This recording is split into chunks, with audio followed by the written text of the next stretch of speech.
Yesus Kristus menurut Santo Lukas. Dimuliakanlah Tuhan. Tetapi kepada kamu yang mendengarkan aku berkata, kasihilah musuhmu, berbuatlah baik kepada orang yang membenci kamu, mintalah berkat bagi orang yang mengutuk kamu, berdoalah bagi orang yang mencaci kamu. Barang siapa menampar pipimu yang satu, berikanlah juga kepadanya pipimu yang lain. Dan barang siapa yang mengambil jubahmu, biarkan juga ia mengambil bajumu.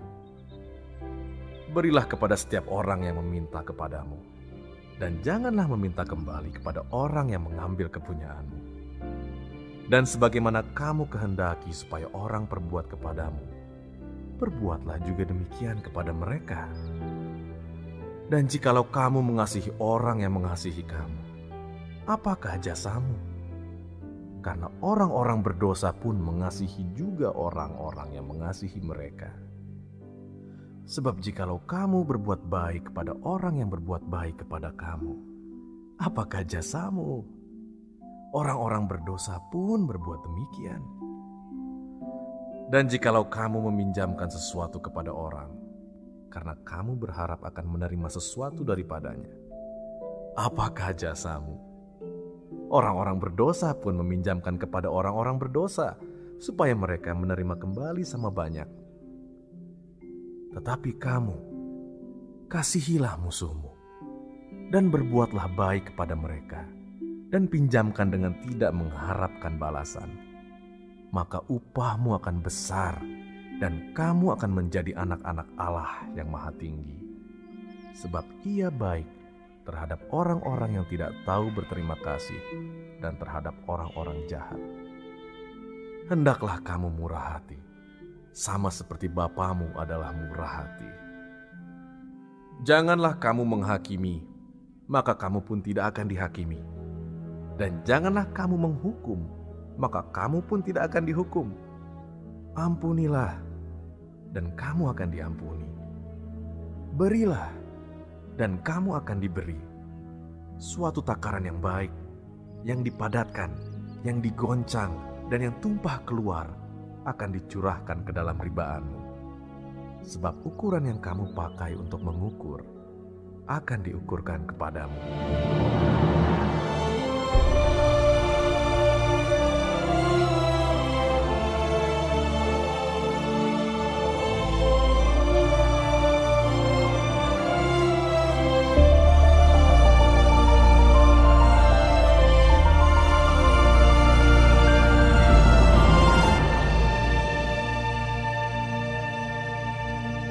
Demikianlah Injil Tuhan.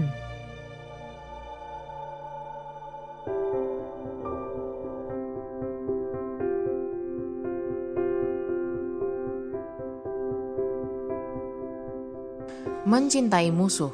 Renungan oleh Romo Eligius Ipong Suponodi, Okar.